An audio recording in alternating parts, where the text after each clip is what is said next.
प्रेरक कहानी मूर्ख। एक व्यक्ति जीवन से हर प्रकार से निराश था। लोग उसे मनहूस के नाम से बुलाते थे।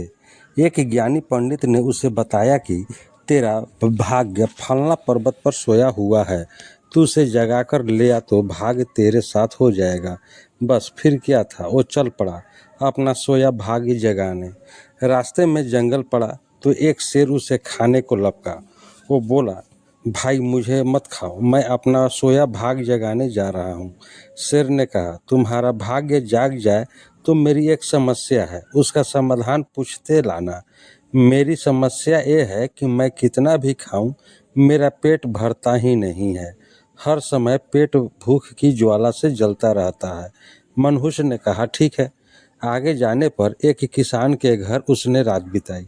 बातों बातों में पता चलने पर कि वो अपना सोया भाग्य जगाने जा रहा है, किसान ने कहा कि मेरा भी एक सवाल है, अपने भाग्य से पूछकर उसका समाधान लेते आना। मेरे खेत में मैं कितनी भी मेहनत कर लूं, पैदावार अच्छी होती ही नहीं। मेरी शादी योग्य एक कन्या है, उसका विवाह इन परिस्थितियों में कैसे कर पाऊंगा। मनहूस बोला, ठीक है। और आगे जाने पर वो एक राजा के घर मेहमान बना। रात्रि भोज के उपरांत राजा ने ये जानने पर कि ये अपना भाग्य जगाने जा रहा है, उसने कहा कि मेरी परेशानी का हल भी अपने भाग्य से पूछते आना। मेरी परेशानी ये है कि कितनी भी समझदारी से राज्य चलाऊं, मेरे राज्य में अराजकता का बोलबाला ही बना रहता है।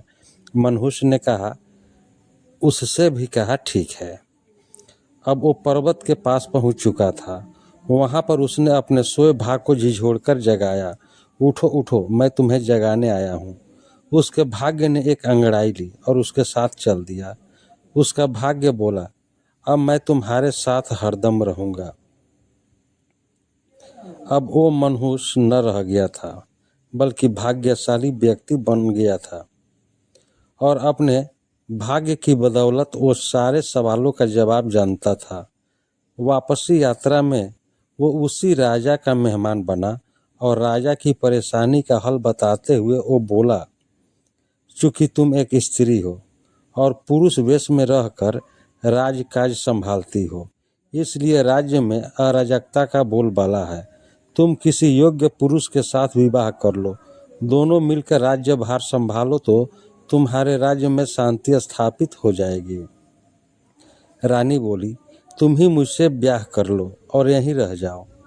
भाग्यशाली बन चुका वो मनहूस इनकार करते हुए बोला, नहीं नहीं, मेरा तो भाग्य जाग चुका है, तुम किसी और से विवाह कर लो।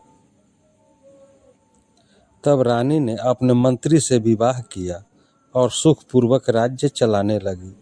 कुछ दिन राजकीय मेहमान बनने के बाद उसने वहां से विदा ली।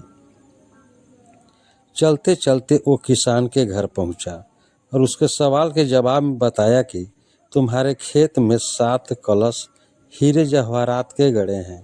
उस खजाने को निकाल लेने पर तुम्हारी जमीन उपजाऊ हो जाएगी और उस धन से तुम अपनी बेटी का ब्याह भी धूमधाम से कर सकोगे। किसान ने अनुग्रहित होते हुए उससे कहा कि मैं तुम्हारा शुक्रगुजार हूँ, तुम ही मेरी बेटी के साथ ब्याह कर लो। पर भाग्यशाली बन चुका वह व्यक्ति बोला कि नहीं नहीं, मेरा तो भाग्योदय हो चुका है, तुम कहीं और अपनी सुंदर कन्या का विवाह करो। किसान ने उचित वर देकर अपनी कन्या का विवाह किया और सुखपूर्वक रहने लगा। कुछ दिन किसान की मेहमानवाजी भोगने के बाद वो जंगल में पहुंचा और शेर से उसकी समस्या के समाधान स्वरूप कहा कि यदि तुम किसी बड़े मूर्ख को खा लोगे तो तुम्हारी ये क्षुधा शांत हो जाएगी। शेर ने उसकी बड़ी आवभगत की और यात्रा का पूरा हाल जाना।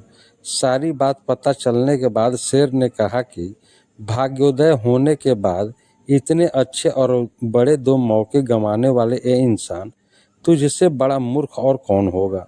तुझे खाकर ही मेरी भूख शांत होगी। और इस तरह वो इंसान शेर का शिकार बनकर मृत्यु को प्राप्त हुआ। सच है, यदि आपके पास सही मौका परखने का विवेक और अवसर को पकड़ लेने का ज्ञान नहीं है तो भाग्य भी आपके साथ आकर आपका कुछ भला नहीं कर सकता। दोस्तों, यह कहानी आपको कैसी लगी कहानी को लाइक करें, शेयर करें। चैनल पर नए हैं तो चैनल को सब्सक्राइब कर लें, बेल आइकन का बटन दबा दें कि आपको इस तरह की कहानियाँ मिलती रहे। अब हम लोग अगले वीडियो में मिलेंगे, तब तक के लिए जय हिंद, जय भारत।